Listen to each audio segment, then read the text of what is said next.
was at the dinner table with my husband and children, and my daughter turns to me and she says, "Mama, can you tell me about some African queens?" And so, you know, of course my brain is like, okay, so there's Nefertiti and Tai and Queen Veronica of the Congo, you know, and I'm trying to, you know, quickly go down this list in my mind. And specifically, I'm trying to give them region and story and give it some, so it can come to life for her. You know, I'm getting so deep now, we've like Googled, we're trying to find pictures, you know, like Queen Amina, of course, you know, I can't leave out Nana Asmo. My husband's like, you know it's past your bedtime and you're still talking about African queens. And what I realized in that moment is that she was looking for something. She was looking for a definition for herself.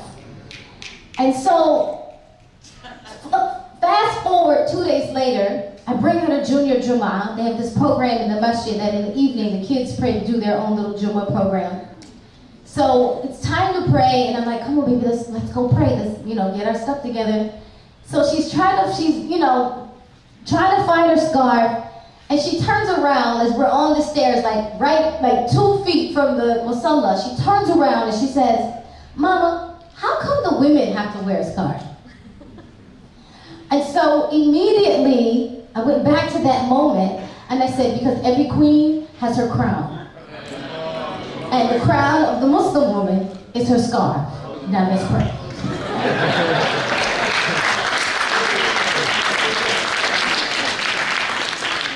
Let me begin by saying the following.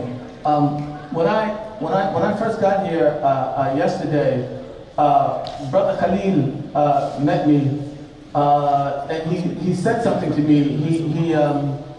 He said to me, "Your homeboys from the Ville send you their salams." And I know a lot of you don't know what that means, so I'll just explain that very, very quickly. The Ville is short for Somerville. That was a gang in Philadelphia.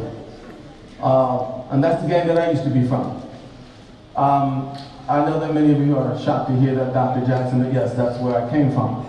And when he said that to me, it reminded me of something that I think is relevant to our future as a Muslim community in America.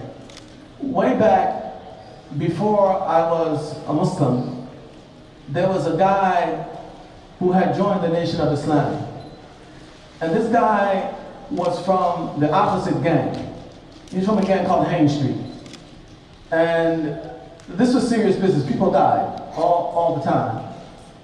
And this guy came down to our turf, standing on the corner, giving us some dawah to the nation. And we're looking at this guy, and we can really smoke this fool. And you know, when it's, I don't know how to explain this. Some of the brothers know what I'm talking about, but you know, when it's about to go down like that, you know, you can almost smell it. You can feel it. Does that make right? And I still remember his words to this day. And he knew that it was about to go down. And you know what he said? Islam has no use for cowards. Islam has no use for cowards. And I think that that's an important lesson, because for us to move forward, we're going to need not only knowledge, but we're going to need courage. Because the challenges that confront us will be very daunting. And the way that we've been socialized, in a sense, puts us in a position where certain buttons can be pushed so that we rationalize our way out of action as opposed to forging ahead. And I think it's really important for us to understand in this regard that we have, it's really important for us to understand that we have to be courageous enough to look the issues in the eye, to look them in the face, and not address the issues that we simply want to address, or even see the issues as we want to see them, but see the issues as they really are and address them as such. You know, when I'm thinking about us as a community relating to each other, the story in the seerah of the Prophet ﷺ of Bilal and Abu Dhar comes directly to mind. We know that they got into a contentious exchange. And at some point in the exchange, Abu Dhar said to Bilal, Ya ibn as-Sawda, son of a black woman. And when you look at a book like Al-Isaba fi Tamyiz al-Sahaba, that gives you physical descriptions of the companions of the Prophet ﷺ, you see that Abu Dhar himself was described as being swarthy. So he was dark complexioned himself. Saying son of a black woman to Bilal was a racial slur. This was an insult. This was ta'an to his ethnicity. This was the equivalent of saying nigger. And Bilal immediately went and told the Prophet ﷺ, which is instructive. At no point did he say, you know what? He slapped Abu Dhar. He choked Abu Dhar. Sometimes you talk to brothers, I went to the masjid, I said salam alaikum. Nobody returned my salam, I slapped everybody. These are people with character. When he told the Prophet ﷺ. What's interesting though, is even though the Prophet ﷺ must have understood, because we can look at his ahadith, that this is going to be a continuing process of eradicating this vicious legacy of ethnocentrism from the Arab, he did not say to Bilal, be patient. You know, they're changing. These things take time. He said, no, tell Abu Dhar I need to speak to him right now. They summoned Abu Dhar. He said, Ya Aba Dhar, innaka rajulun fika shay'un min al-jahiliyyah.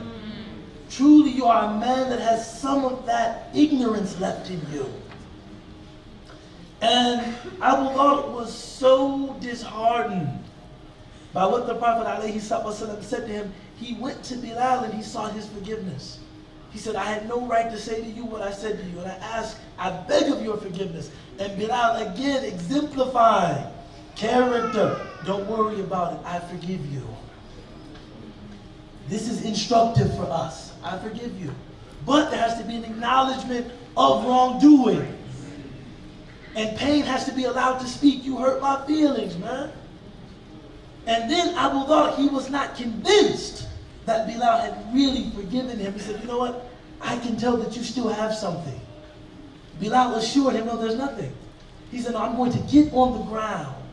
I'm going to place my face on the ground, and I'm not going to get up until you take your foot and place it upon my head. And Bilal didn't say to him, that's right, get down there. Put your teeth on the curb. And baby, bring me my tins. Yeah, this is gonna get real good. I'm gonna try to make these touch. You don't have to do that. And then again, like Dr. Bilal was talking about, once rights are established, then a person can pardon. Bilal just lightly took his foot and just touched the head of Abu Dhar. And there's no indication that there was any tension between them after that. That should be instructive for us. There has to be an acknowledgement of wrongdoing. And there has to be, after the establishment of rights, pardoning, so that we can go about the business of doing something unprecedented.